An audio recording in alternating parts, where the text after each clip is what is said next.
The question I want to try and not necessarily address, because one of the things you'll find in economics that we rarely address questions. Famous saying is, if you put 10 economists in a room and ask a question, you'll get 11 different answers. There's so much to economics that can be used to apply to so many different situations. And it's why there are some very, very senior people in this country who've studied economics and use their practice to guide the country, to run society, as it were. Because economics ultimately is the study of choices, of resources, and outcomes. So the question I'm asking today is: student loans, are they fit for purpose? Which hopefully you will be in a position within the next couple of years where you'll be applying for university. So student loan considerations is something you're going to be thinking of very, very carefully. My question is not necessarily directed at whether student loan is right for you to take out. The question is the whole system of student loans. Is it a social good or is it a social bad? Which we will try and delve into. So for this session, the purposes I want to address are to highlight some of the economic concepts that you'll be studying. This is just to give you a little bit of a taster of the kind of things that we'll go through in the study of economics. I'm going to draw some diagrams with you. I'm going to go through some statistics, through some models, to give you a flavour of the kind of things that we'll be looking at when it comes to economics, because I think sometimes there's a big misconception of what economics actually is and what it studies. So hopefully we can use this central purpose of looking at student loans to try and put some meat on the bones of the kind of things that you'll be looking at. We're going to explain the focus of the study of economics, which I think you need to understand now if it's something that you want to take on and if it's something that you're really going to be interested in, just to make sure that we're under no illusions about what we're going to be studying. And we're going to start applying some economic analysis to a real world situation, which in this case is student loans. So the question I really want to address is not whether student loans are right for you, that's a personal choice, but are student loans considered to be a good investment by the government? It's a question with many answers. I'm not going to provide you with the overall answer, but I'm just providing you today with some things that I'd like you to perhaps think about.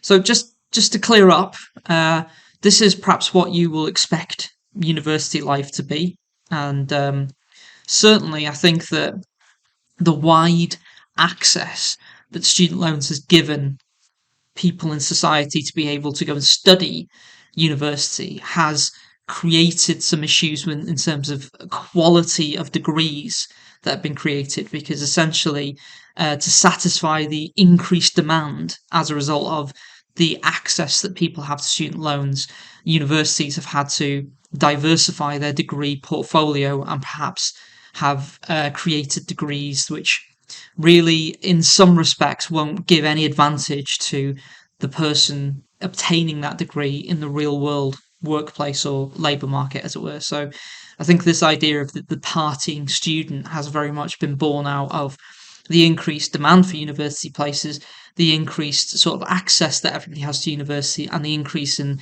the divergence of courses that are offered. Some of which, your parents, guardians, and seniors, or even me, if you come to me with an idea that you're going to apply for a certain degree, I might tell you that that degree is not worth the paper it's written on, because you've really got to think carefully about what degree you go into and where you study it ultimately. So this is perhaps what people have come to associate with studentdom, as it were, as a result of the changes in the market. We might get a situation where we're back to doing something like this. This is perhaps those of you who are looking at the more academic side of the university may believe that this is something you're going into, but given everything that's gone on in the last sort of 18 months as I record this video, this is probably more what your student experience is going to be like. Now, I'm not here to convince you either way to go or not to go to university. I think it is something that is a life passage. It's a rite of passage. When I went to university, it taught me an awful lot about myself, and I don't think I'd be the man I am today without those experiences. But equally, university is going to be perhaps a very different experience for you than it was for me. So who am I to advise you either way when my experience was very different from what your experience are going to be? So I'm not getting into the aspects of whether you should or should not go to university, should or should not take a student loan here. This is more about whether the government who run the student loan scheme actually is getting a good return on their investment from providing student loans. So just some facts, and I'm sorry this is a very text-heavy slide. I wanted to condense as much information as I talked through it onto a slide as possible. Student loans are typically needed to help fund further study of your chosen subjects at university. Um, it was very much a Tory government policy from the early 90s to extend a mechanism to allow more in society to be able to go to university, and it was taken up by New Labour in the mid 90s as well, and Tony Blair. But the whole idea came out of the Tory government in the early 90s that giving the ability for more in society who perhaps couldn't afford to go to university, to give them some sort of way of getting to university, in the hope that this would increase the access, and it would kind of make the university system almost less privileged, and reliant on background, as it were. Um, the reforms in the early to late 2000s, of universities being able to charge tuition fees. Student loans have now become part and parcel of you paying your tuition fees, because it is expensive to go to university. It's 9,000 plus a year, as it were. Um, but the loan in some regards helps mitigate that sort of one-off cost. It spreads the cost of your university study throughout your career, your future career, which again is why it's so important nowadays to make the right choice of degree, because it's not necessarily just sort of a free time 3 years at university with no tuition fees and then you go and get a job. It's now an investment that you would make, as it were. It also, that student loans are supposed to give students a access to a reasonable standard of living, which brings us to our first economic concept that we look at.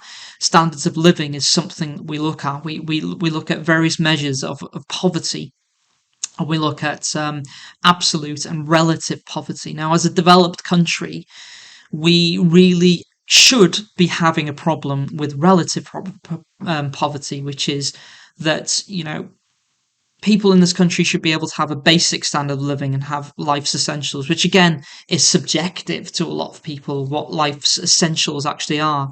But generally, that you can keep yourself warm, that you can feed yourself, that you have a roof over your head. These are absolute essentials to living, as it were. As a developed country, we should be having our population having access to these things.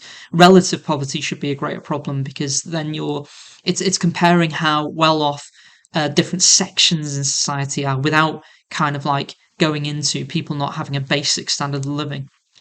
However, absolute poverty has become a great problem in the UK, that where there's no longer enough resources to go around in this country, and there are sections of the population towards the bottom end of the income distribution who are not even obtaining the basic standard of living. The increased use of food banks across the country, in all areas of the country as well, is evidence that we have a bigger problem with absolute poverty in this country, which for a developed country, as part of the G7, the group of seven biggest countries, economies in the world, we shouldn't really be having a problem with increased absolute poverty. But part of the course will go through why there is an increase in destitution and absolute poverty in this country. So to allow students to go to university and have a basic standard of living, in other words, to feed themselves, to get themselves a roof over their head, to make sure they're warm, to give themselves access to the resources they need to complete their degrees, as it were. So these are the purposes of student loans. The loan is repaid once the student starts earning. The amount of loan available to students is means tested. Means tested is another economic concept that we will look at. It's looking at things like benefits, which we call social transfer payments, transferring excess income from one group in society to a group in society that has a deficit in income, as it were, which is benefit payments. Um, Means tested means that the amount of student loan is dependent on family household income, area of the country, deprivation, access to free school meals, etc. So the amount of student loan that's offered is very much dependent on the situation of your family. If your family situation is that you are lower income, potentially you will get access to a greater amount of a student loan because you will need a greater deficit, and perhaps your parents, guardians, or household cannot subsidize your education, which creates a bit of an ethical dilemma, really. The lowest income families gain access to the biggest amount of student debt, as it were, which has to be paid back. So we are very comfortable in this country in bringing the idea of buying things on credit and living beyond your means, because I still think that a lot of our mentality around consumption, which is buying, consuming things, is very much, while the good times were in the 2000s where everybody was earning money, before the global financial crisis, and the good times will be back again. So people perhaps stretch themselves beyond their means and incur massive debt. So the idea of means tested loan is a bit dangerous in my book, because the lowest income families get access to the biggest amount of debt, as it were, which has to be paid back. And there is an issue which we'll talk about later on in terms of how people can move between social classes, as it were. Um, the student can choose to take a lower amount if they wish, but there's so much misconception around student loans. And this brings us to another economic concept called imperfect information. If you are taking on a student loan, are you, your parents, your guardians, your household, do you have the full information and full extent of what the student loan will actually incur and what it entails? Quite often, and I certainly think back to when I was applying to university, and I'm from a single parent family, and my mum, who was doing the student finance forms, had very little idea of what she was signing me up for, as it were. And as it turns out, I've only just paid off my student loan, and I'm in my sort of mid to late 30s now, having been earning since leaving university when I was 21. So, is there a if there's the option to take a lower amount of loan, do many people take up that opportunity and take a lower loan, as it were? The evidence is that everybody takes the maximum amount of loan they can, so incurs the maximum amount of debt that they can. But anyway, so just some points and caveats around student loans. The repayments on student loans in England are only made on incomes above £26,000.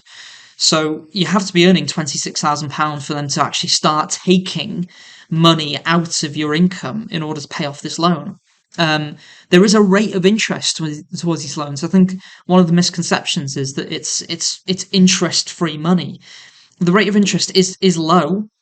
Don't get me wrong, it's lower than getting a loan from a commercial bank or a payday loan company, but there is still a rate of interest attached to it, which brings back to the question about whether it's an investment by the government, because they're creating debt to give you money, which you will pay back, but you end up paying back more than your debt that you took on. So there's a return on that investment for the government on a financial point of view. But again, it's not a big rate of interest, but there is a rate of interest attached to it. It is the equivalent of the RPI plus 3, the retail price index, which is a measure of inflation.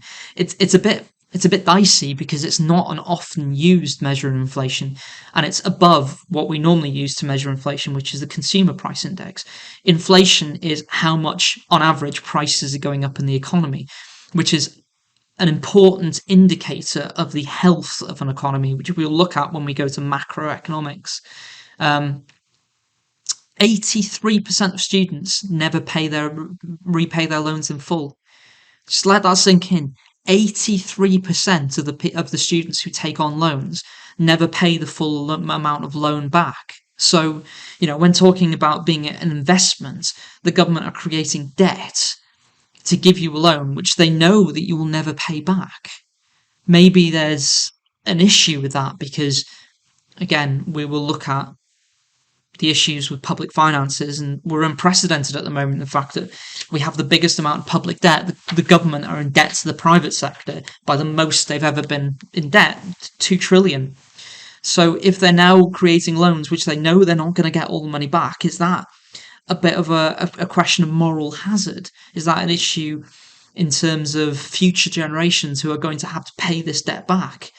But ultimately, it might be your generation that pays this debt back. Is there an issue? Is it right then to offer student loans at the level that we do, creating more debt for the country that you are going to have to pay off? Your generation and the next generation are going to have to pay off, as it were. So there's an ethical dilemma there.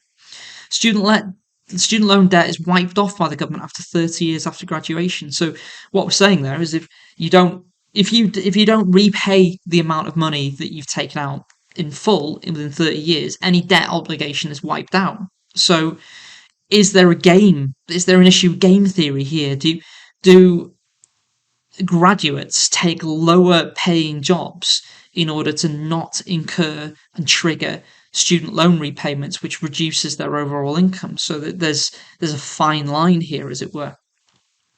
The average student loan balance in 2021 for graduates was £45,060. So graduates are coming out on average with a debt of £45,000 before they even start earning. Well, this creates issues in terms of future goals for these students, because they've worked hard in university, they've worked hard through their education, they've got into a good university, they've worked hard at their degree, they've come out with a good degree, but they're already, bam, as soon as they start working, they already have a debt obligation next to their name. And again, this brings an issue: is how valuable is your degree? If your degree is not going to give you an advantage in the workplace and the labour market, it's not going to differentiate you from the herd of everybody that's applying for the jobs that are available, you've incurred £45,000 worth of debt without any tangible advantage coming out of the other side of university. So again, is that a wise investment for the government if it's not going to produce benefits? But we'll have a look at that. Student loan debt was recently calculated to be costing the government £9 billion a year in write-offs. So they write off £9 billion every year, which is money potentially that could go towards funding public services like the NHS, like education, road building, infrastructure, green energy supplies, to protect future generations. This is money that's been taken away from those sort of schemes, which is making the access to public services worse for everybody in society. So the investment here is that the government are incurring massive debt, which they're writing off, which is money that could be spent. 9 billion could do a lot in education, for example, to fund sort of increased access. Now, there's, as I record this in June 2021, there's been a big issue in terms of the educational catch-up fund, that the government have given 10% of what was recommended for the catch-up scheme. Well, 9 billion is roughly what they've committed. So could they double their investment if they weren't writing off so much student debt every single year? So there has to be a decision that the government makes there. Are they willing to incur the 9 billion debt to gain the advantage of having a better sort of skilled workforce? What's the benefit of that in terms of taking that 9 billion away from what they could invest in public services, which would improve access and living standards for everybody in society? So the decision's been made clearly that £9 billion of debt brings more benefits than ploughing it into public services. So this is the decision-making process that economics is built in. So when I come back, I'm going to go through, because there are going to be splits and joins in this video, because I'll need to move around rooms, because I'm recording during active day here, but I also need to draw some diagrams, things like that on my laptop, so I'll need to convert it into tablet mode. When I come back, we'll start having a look at some of the benefits of student loans to society and to the government, and then we'll look at the drawbacks. And I'm gonna pose the question again at the end: is it a wise investment from the government? And I'll leave it up to you to analyse. But before I leave, just that concept there of the £9 billion in debt, the money that they're essentially writing off student loans. The premise of economics is built on choice.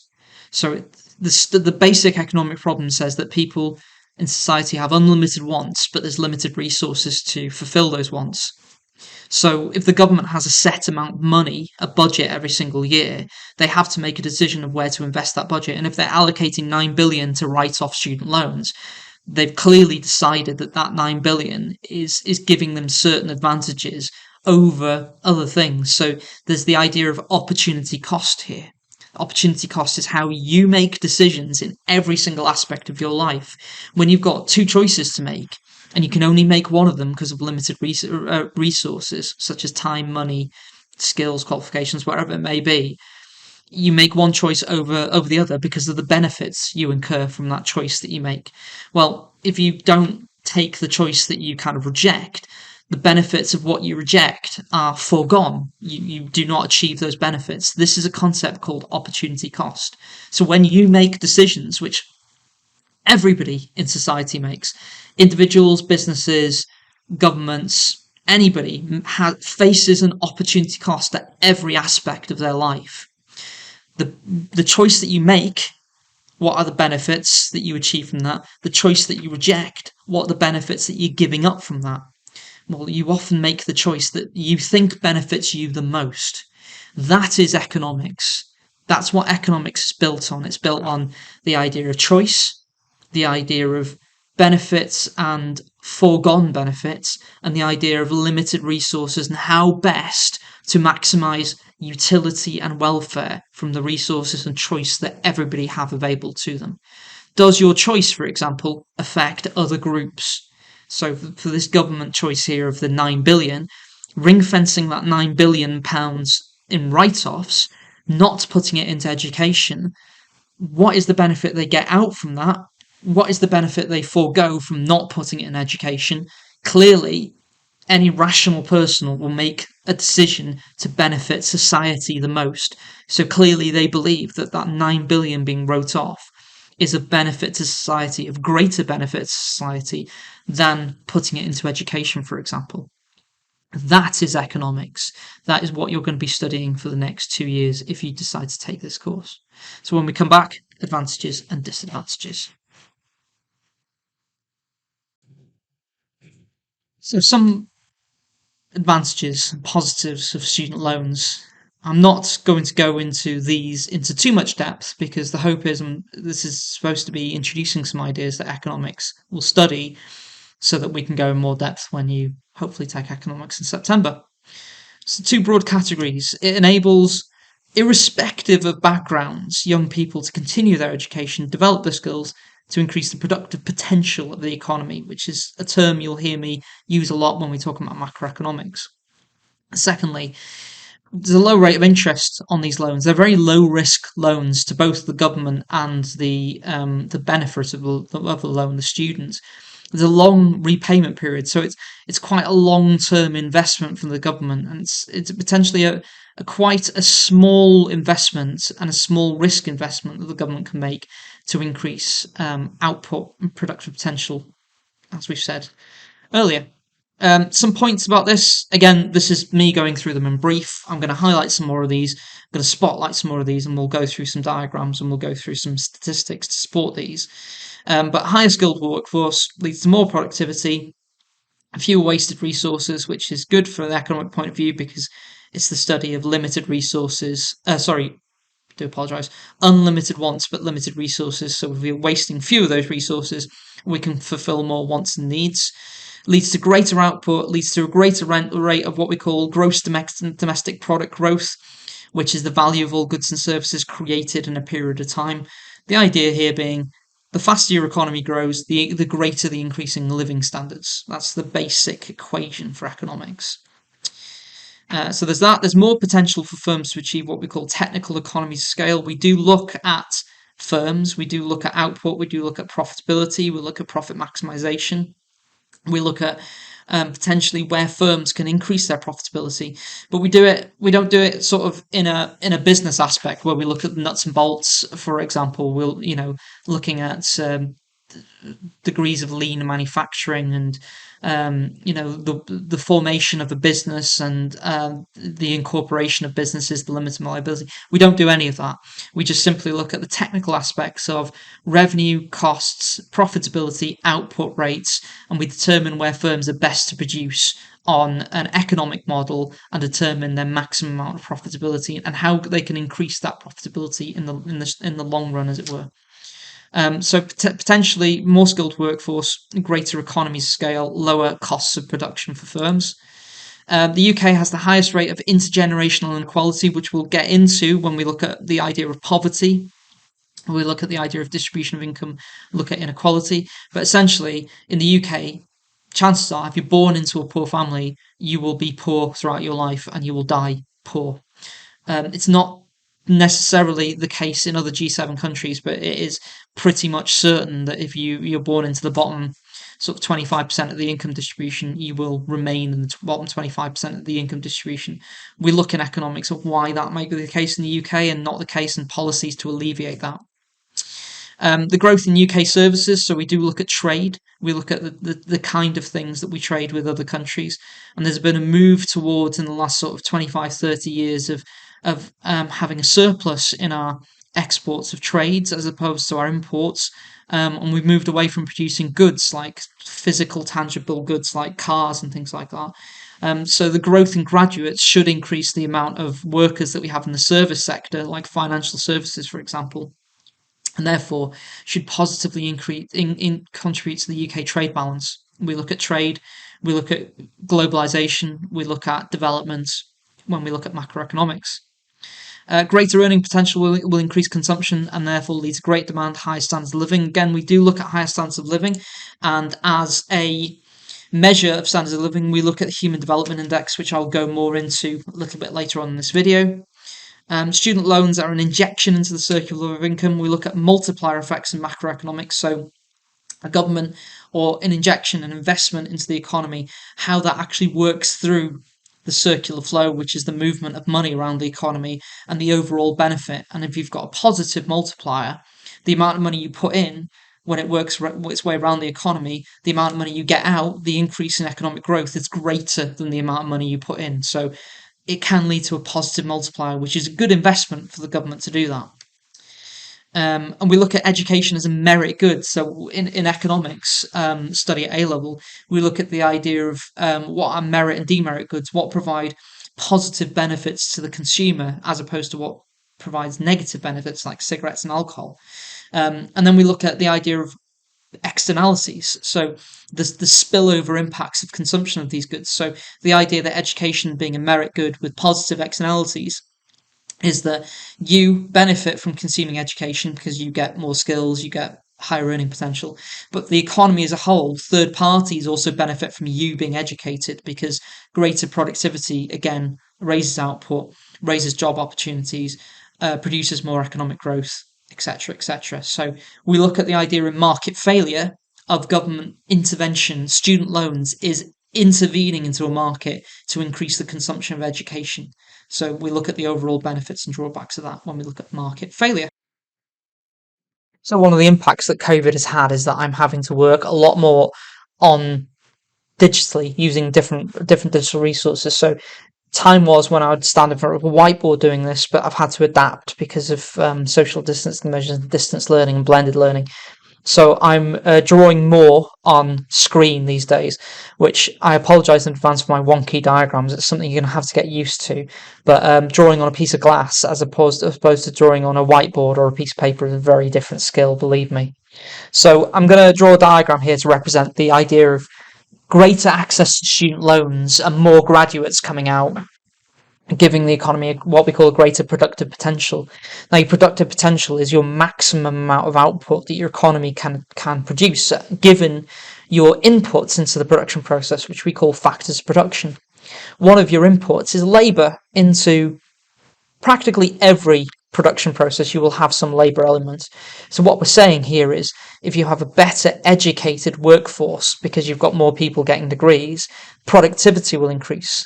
Productivity measures output per unit of input. So if you're getting your workers to produce more per person because they're better skilled, then overall the economy will produce greater amounts of output and lead to greater growth. And we can represent that using a diagram. So it takes a while to get used to it, you see. So I'm going to draw some axes here. And again, I do apologise about my wonky axis. You always use a ruler. Do as I say, not as I do. We represent the price level in the economy using GPL here, general price level, which is this diagram represents the economy as a whole, not an individual market. So it's looking at the price level across all goods and services. And RNO, real national output, or you could put real GDP there, is your measure of how much is coming out of your production processes. In other words, how much your economy, the value of what your economy is producing at any one time. So if we draw our productive potential, which is the maximum amount of output that an economy can produce given its current levels of input, using a straight vertical line there, which we call perfectly inelastic, but we'll get to elasticity of demand when we look at markets. That straight line there, Y1, represents the maximum amount of output that we can produce if we use all available inputs into our production process. So we often call it Y1 FE, full employment. We can then draw an aggregate demand curve along this diagram, which represents the total level of demand across the economy. And we can work out if we were producing at maximum output, if we were using all our factors of production, then this would be the equilibrium point where the economy would sit at price P1, which is a general price level, which is your measure of inflation, and output Y1 FE. Now, what I'm saying is, if we increase the amount of graduates, which increased access to student loans should give, it should increase the skills of workers. Workers become more productive. Therefore, we can produce a greater level of output. So that would shift your productive potential here, what we call, I should have labelled this up here, your LRAS, which I'm not going to get into now. I'll get into when we do it, when you come on board on the course, to LRAS 2, representing greater productivity. We call this Y2 FE.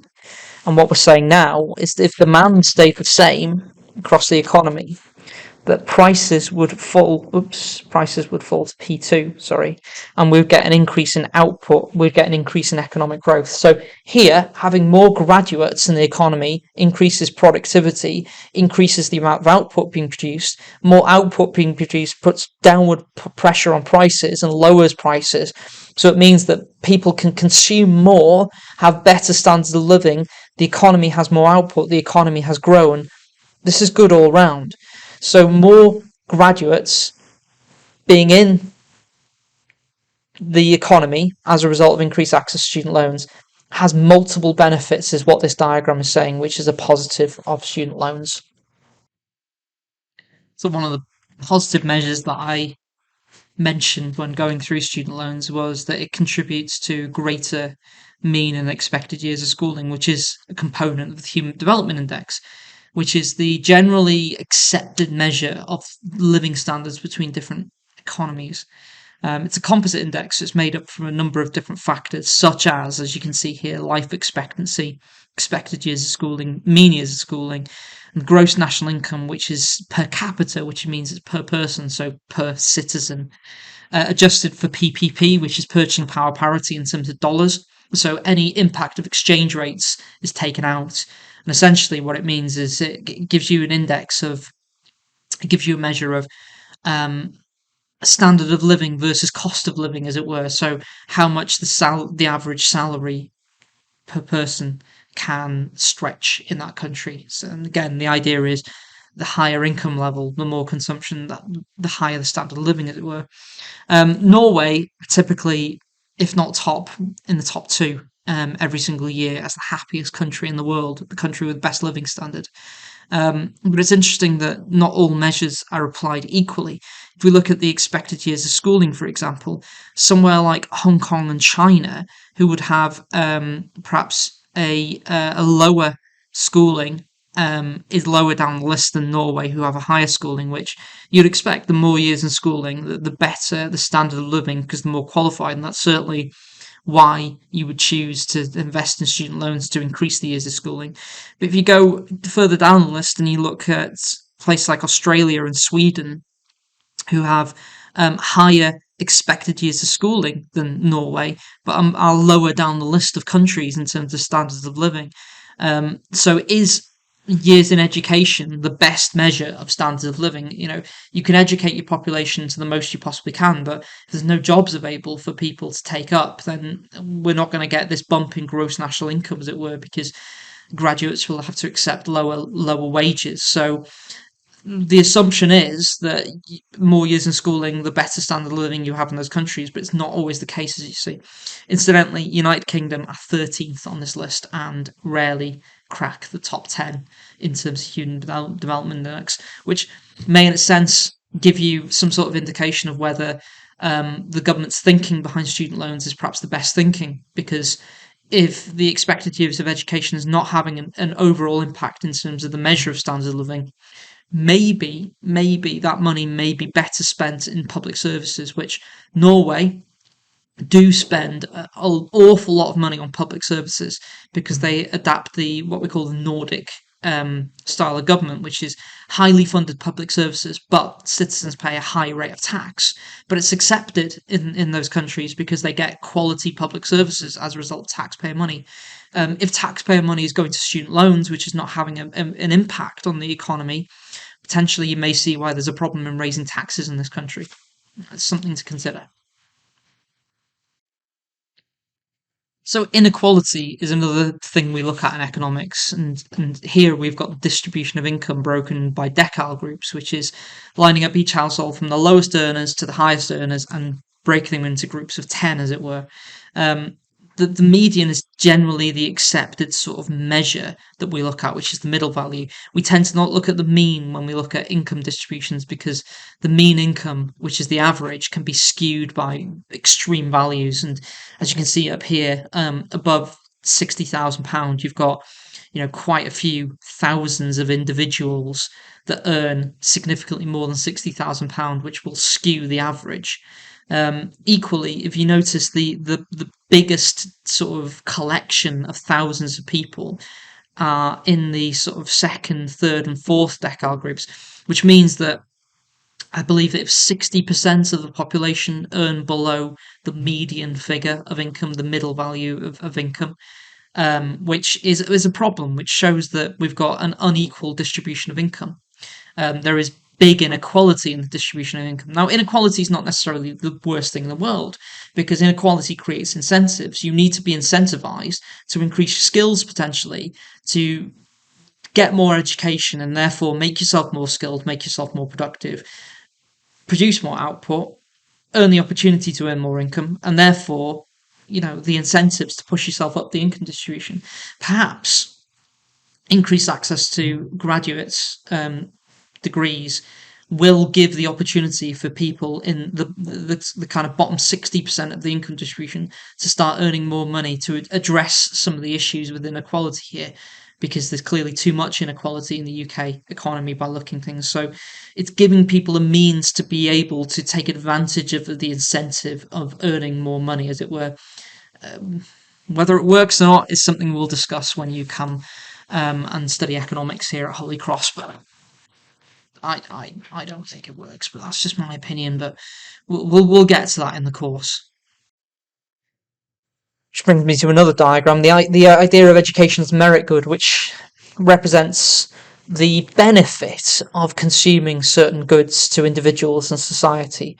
So education has private benefits to the person being educated, but also has what we call positive spillover effects through positive externality. So it benefits other people in society by the fact you're more employable, you produce more output, it lowers prices, etc. So we can represent that using a diagram, when we use a cost and benefit diagram for that as well, which again, we will just draw some axes. Up here, I will put C and B to represent cost and benefit of decisions that are being made. And down here, I'll put Q, which measures our output. So here, I'm measuring the output of education, essentially. So how much education is being produced or consumed. I'm going to draw a supply curve for education, which we're not necessarily increasing supply of education, we're increasing demand for education using student loans. So I'm just going to draw a straight supply curve, which I'm going to equal to supply, but I'm also going to represent the costs of producing education. And don't worry too much about these labels. We'll explain them when you come on the course. But this is the marginal private cost of education, which is equal to the marginal social cost of education. We then need to represent the fact that we need more people to be educated to benefit society more. So we're going to draw two different demand curves, one perhaps for no interventions and no access to student loans, and then another demand curve to represent once student loans are offered to students and how much education is demanded. So we have one curve here representing the marginal private benefits of education. So this is the curve if there was no student loans whatsoever. So I'll put in little brackets there, no student loans. And then we've got another demand curve representing the amount of demand in the economy if we were able to offer student loans. So this is the marginal social benefit, which is equal to SL in this case. Again, don't worry about these labels. These will be explained when you come on the course and start doing economics. So what we're saying here is if we left it up to the free market without any sort of government intervention whatsoever, we would be at Q1 here, level of demand for student loans. For education, for degree level education, it should be. But if we were to offer student loans to increase the demand, to increase the access, increase the amount of people who could actually be educated at university, we'll increase the demand to Q2. So this is where most social benefits of education are captured. So if we left it up to the free market here, we would be at the position A. But by offering student loans and giving students access to student loans, we're at position B here. So the importance of student loans as increasing access to education, increasing demand for education can be represented between the difference between these 2 points. If we do not offer student loans, potentially welfare will be reduced in society because we wouldn't have those private benefits and we wouldn't have those positive spillover effects of education. So potentially we're missing out on this entire triangle of welfare and utility to society by not offering student loans. This triangle here is called deadweight welfare loss. This deadweight welfare loss represents a loss of welfare to everybody in society as a result of not offering student loans. If you are able to offer student loans and increase the demand for student loans, you would be at point B in this diagram where you're actually recapturing that deadweight welfare loss. So the headline from this diagram and this representation of a benefit of student loans is that you increase welfare in society by having more people educated because there are private benefits to education because it's a merit good, and there are positive spillover effects which benefits everybody in society for a better educated workforce, is what this diagram is essentially saying and how you'd represent this as an advantage. This concept here of government intervention to increase welfare in society is called market failure, because at point A, the market has failed. We're not capturing the most welfare that we possibly can. And we look at market failure in depth and we look at government intervening into markets to increase outcomes quite considerably in year one. It's perhaps the longest unit we do in year one, and we go into some very interesting sort of discussions about what the government can do in terms of things like smoking, healthcare, green waste, environmental, or even things like, you know, getting more people educated, getting more people to engage in physical activity, to eat healthier. So we look at positive kind of like applications of economics and how the government can increase people's behaviour, as it were, to be more socially optimum. We then take this idea on and we look at the idea of behavioural economics, which is not necessarily shoving people into behaviour in a certain way, but nudging people to behave in a better way, to giving people more tools to make socially optimum choices.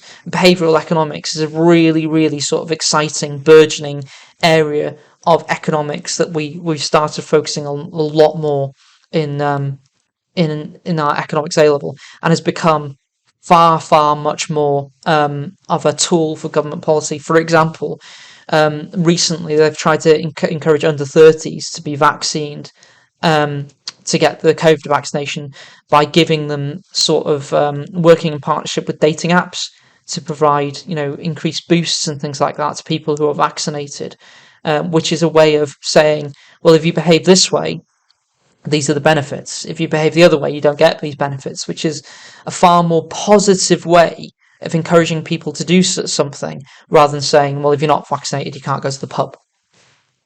So it's becoming a more important, more interesting bit of economics that we're looking at. Now, trade's been a big issue in economics for the last few years with the withdrawal of the United Kingdom from the European Union, which is a trading bloc, which was a customs union, which we were a member of, where we had tariff-free trade between EU members, which was the advantage of being in the European Union. But since we've withdrawn from the European Union, I think there's been more focus on where we sit in the world in terms of trade and how important the UK economy is. I could tell you by looking at this graph here, anything above zero means that we've got a surplus, which means we export more than we import. So it's generating money for the economy. And you can see here, as a percentage of GDP, trade and services has dipped from 2018 towards 2019. Obviously, these are a few years ago. These figures. This is the most up-to-date figure I can get from the Office of National Statistic as of recording this video. But we still have a positive income that we receive from trade and services. So increased graduates who work in these service-based occupations like financial services, like we talked about, are bringing money into the country, is what we're saying here. If you look at the trade in goods, for example, which is down here, we import far many more goods than we export, which means manufacture has largely gone to other economies like China's, like your India's, your developing economies, because it's cheaper, it's more perhaps economically viable to produce goods in those countries because of less strict labour laws, of lower living costs, etc., etc. So, by increasing the amount of graduates you have through student loans, this trade in services clearly is very important. So, getting higher skilled workforce to contribute to these services and produce higher amounts of output in these services is going to be key going forward. So, this is another advantage to student loans, giving people access to the kind of occupations that are bringing money into the country, moving away from producing goods, because the pattern of trade has changed over the last 20, 25 years, and more output, cheaper output of goods is being produced by developing countries, which we then import, which is one of the arguments behind Brexit, that we need trading agreements with not necessarily our European cohort of trading partners, but we need to get trade deals with the likes of the US, with the likes of China, who are the countries that manufacture goods that we consume and we import. So having less tariffs on those countries may be more beneficial than having tariff-free trade with the European Union members, who actually we import more from than we export to. So perhaps that's one of the arguments behind Brexit.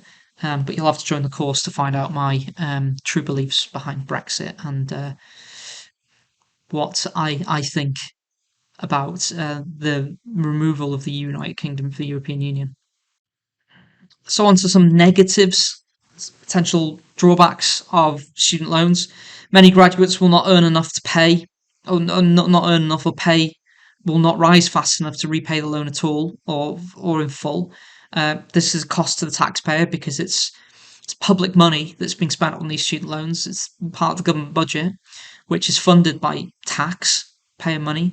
It increases government debt at a time where we have huge amounts of government debt and there's no return on money being invested. If you believe that your tax money should benefit you in some way that you pay, then arguably students, not graduates, not paying the students' loans back is not really benefiting you, because it's money being diverted from spending on public services like your policing, your education, your healthcare. So there's arguments there that it's a poor investment.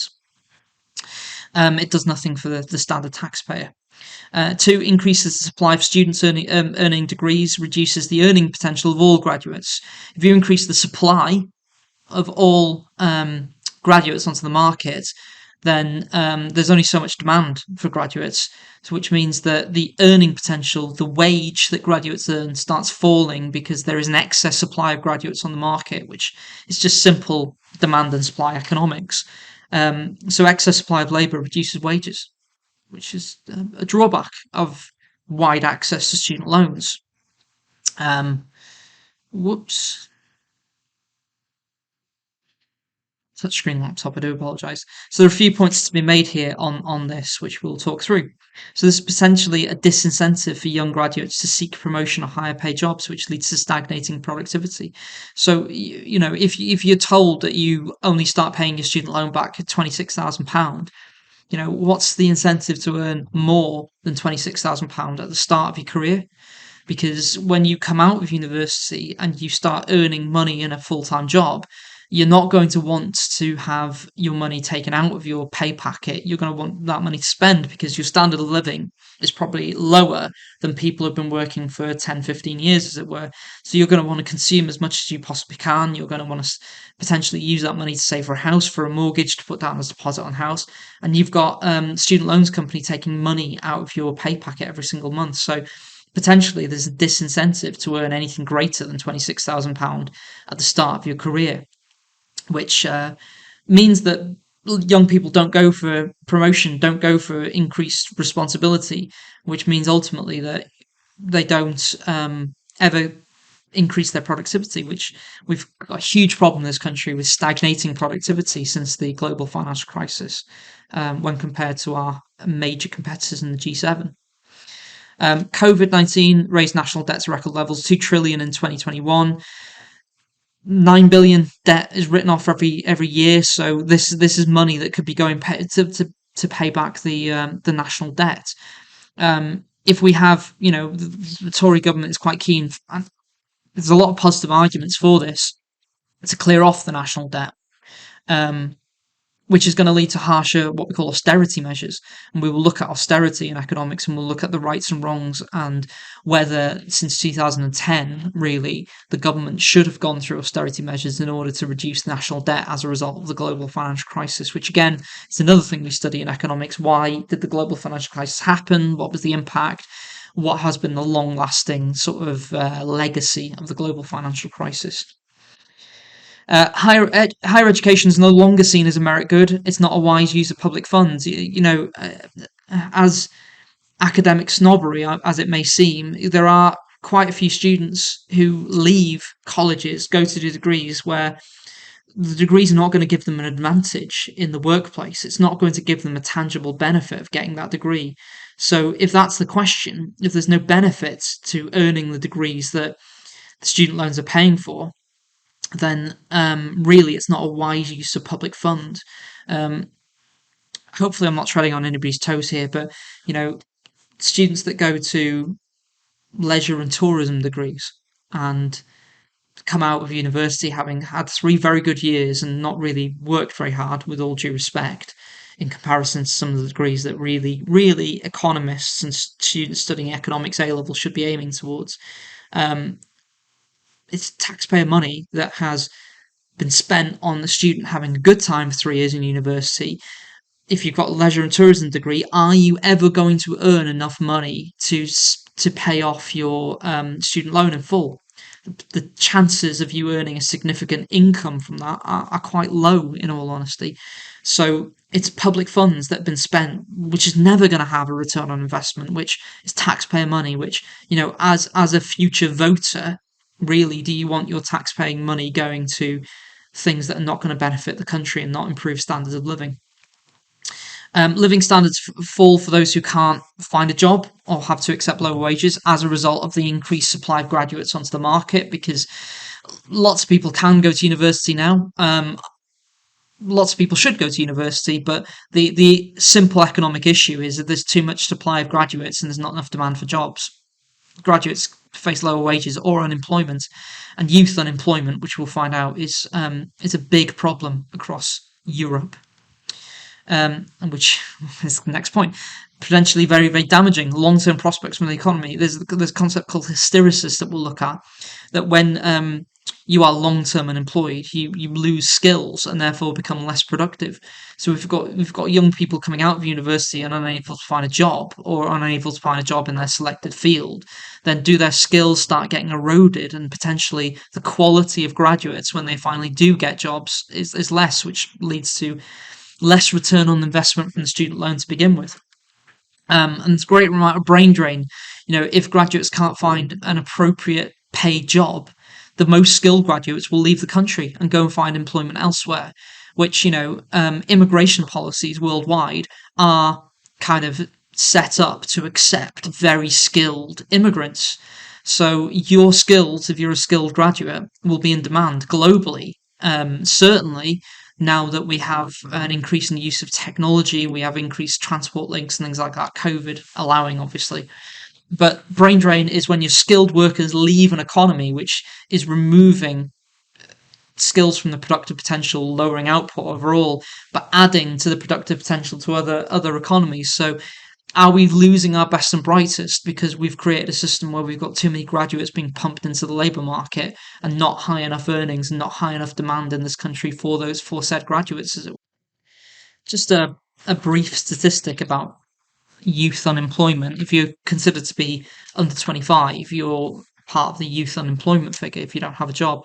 Remember, unemployment only looks at people who are actively seeking work, who don't have a job. So if you're inactive, if you're in education, then you're not part of the unemployment figures.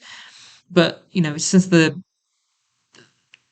last 30 years, the unemployment figure for under 25s has been massively above the unemployment figure generally across the economy. So we may say globally we have 5.2% unemployment, but actually that hides the fact that young people are generally the brunt of the unemployment. And as you can see there, in 2020, youth unemployment rose to nearly 15% globally. And why is it the case that we have so many young people unemployed? Is it the case that we're producing too many graduates from university that have too high expectations of their salaries because your degree adds a premium onto your demand for wages? And does it mean that we've got excess supply of graduates and there's no jobs for these graduates? And firms are far more likely to employ someone who's older than 25, who perhaps has a few years of experience, who perhaps has that sort of increase in productivity from their practical experience of working in jobs, rather than fresh-faced graduates who generally are less productive than people that have been working in the field for a few years. So certainly COVID has meant that the biggest hit on employment has been young people, and young people have found themselves, the potential for young people to be unemployed during the COVID pandemic has been greater than older people. Is this because we've got too generous student loans and we're producing too many graduates and therefore putting too many graduates on the labour supply market? Maybe that's something to consider from this argument. So, without dwelling too much on the negatives and without providing too much analysis to it, there's one thing I do want to provide analysis to is the idea of public sector net debt or government debt or national debt, which is becoming a very big concern for the UK economy, and certainly, has been a massive concern since 2010, but has become acutely a big concern of this current government. So, the idea of public debt is, if you cannot, as a government, earn enough income to match the amount of spending you want to do in the economy, you have to take on debt. Now, generally, developed economies are always in debt. They're always running what we call a deficit on their government budget, which is what we look at in macroeconomics, what we look at when we look at fiscal policy, which is the manipulation of government spending and taxation. But the amount of public debt has become potentially unmanageable in the last certainly year or so since COVID hit, which is why really the government is potentially going to enact austerity measures to try and reduce the amount of debt that the economy has. We look at debt as an important obligation because if you've got debt as an economy, as a government, you have to service that debt, you have to pay interest on that debt. So if you're running a deficit, you've got to pay for that deficit at some point. So is it a case now that we try and go fully enacted in austerity measures trying to reduce the amount of debt we have, or is the debt currently serviceable? Is it manageable? And we'll look at where the debt comes from, we'll look at how the government can spend more than it earns in incomes, etc., in financial market economics and government policy. But just to kind of highlight the argument about student loans, the government didn't have to take on an awful lot of debt in the early 2000s because the economy was growing quite fast. We were in a boom period. So you can see here, during this period of time, government debt was fairly manageable. It was below £500 million, as it were. sorry, 500 billion, as it were. So it was fairly manageable. But around here is when we had the global financial crisis, where global financial crisis is an issue we look in depth in economics, and we look at the legacy, we look at the impacts, we look at the policy implications. Because there was so much unemployment in the economy, government debt started going up massively because the government had to take the place of private consumption. The other thing is that the income for the government fell during these years because greater unemployment means less people are paying income tax. Lower profitability for firms means less corporation tax, less VAT because less people are consuming goods and services. So you had lower government income, but you had less economic activity. So the government had to kickstart the economy by injecting money into the economy. So public debt rose massively, which is why in 2010 we had the Tories coming in with the coalition government, and they came in largely on the election promise of reducing national debt and created sort of an idea that we needed to pay off this debt. But, common misconception, public debt actually increased under the Tory government, but the rate of increase was more manageable, and it was sort of less severe, the massive injection of debt into the economy. But around about 2000, oops, and I've zoomed in here, which is not a bad thing actually. Around about this, but it does mean that I can't draw now. Problems with technology. 2018, 2019, the debt started to level off, which is when the government started claiming that austerity was over and that we wouldn't have to have these severe austerity measures, which austerity is something we look at in depth in year 2. But then COVID hit, which meant that the government had to start paying furloughs, having to invest in PPE, had to invest in track and trace, had to sort of spend on lots of public contracts, as it were, had to buy lots and lots of vaccinations, had to all this sort of thing. So the debt has increased to above 2 trillion, and now the argument is: do we kind of reduce student loans, or do we kind of reduce the rate, the level at which student loans start getting paid at? So there is a think tank out there, and the government listens to this think tank quite often, that says that we should reduce the amount of earnings where students start paying their loans from 26,000, because graduates never reach that, or a lot of graduates don't reach that level for years and years and years, to actually £19,000. If you start paying back your debt at £19,000, at least you're starting to pay off that debt that the government has created through issuing student loans. So in that case, are student loans as attractive if people know that they have to start paying them off pretty much immediately? Because I can't imagine there's many graduate jobs that recruit at less than £19,000. So potentially having very generous student loans at a period where we're trying to reduce public debt and we're writing off £9 billion of debt every single year, it's a disadvantage to the economy to issue as many student loans. So perhaps in that case, the student loan system as it stands is not a good investment for the government. It's not fit for purpose. So having gone through all of that, what's my answer? Economics is not a subject you should take if you want easy answers.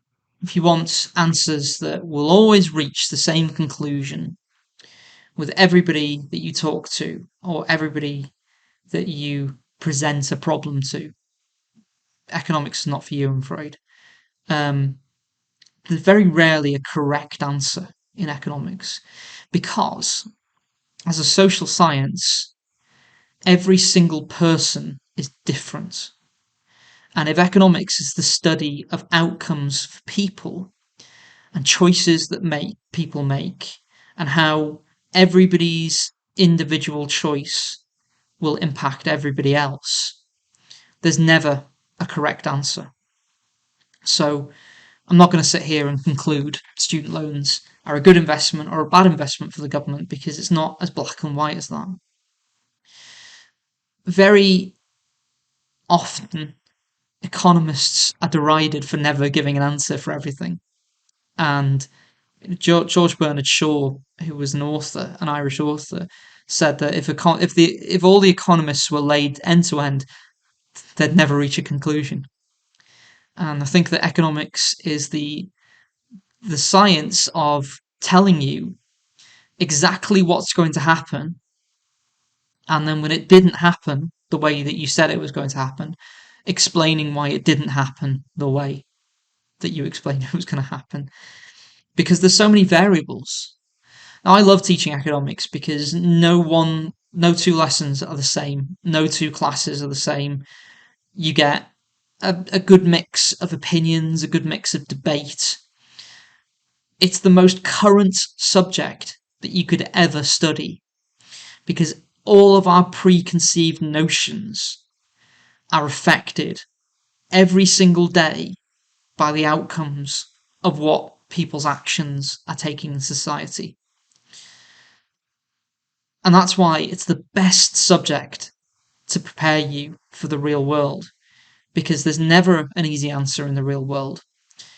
And often students are enthused by the different way of thinking about problems that they encounter when they first take economics. And I'll talk to you about issues which perhaps you may have thought about in the past, but I'll talk to you about how you can think differently about those issues. And quite often, once students start learning economics, they want to do an economics related degree. Even students who've had a very, very sort of clear idea in their head that they were taking a certain degree have either changed their degree to an economics degree or have introduced economics as a joint honours to their degree, which I'm always very flattered by, but I think it shows the power of the subject. So I hope this video has given you some insight into the kind of issues that economics can or cannot solve, but certainly some of the issues that we need to think about when actually making decisions about things. So I hope that plenty of questions have been asked, that I've answered some of them for you.